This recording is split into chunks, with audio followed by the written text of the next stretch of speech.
رقص شیطان در خانه ما. داسم شیطان خانه ها در سایه های خسته عصر کمین کرده است. چشمهایش مثل زغاله گداخته به درخانه هایی دوخته شده که شوهری خسته از سر کار پا به آستانه میگذارد.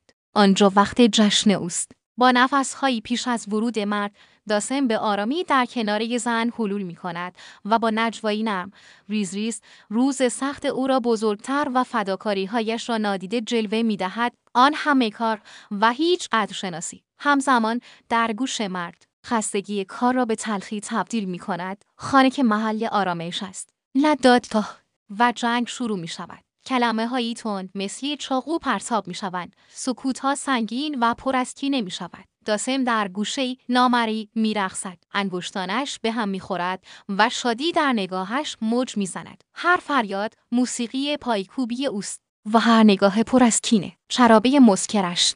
تا اینکه ناگهان صدایی می شکند. شاید یادگی عشق اولیه بیفتند، شاید نگاهی مهربان یا حتی یک ببخشید ساده. صلح آرام و بی سر و صدا وارد خانه می شود. در آن لحظه رقص شیطان قطع می شود. صورتش در هم می شکند و نره‌ای از اعماق وجودش خارج می شود. خدا نور چشم آن کس را ببرد که نور چشم مرا برد و در سایه های شکست خورده محو می شود تا شاید فردا در خانه دیگر همین کند.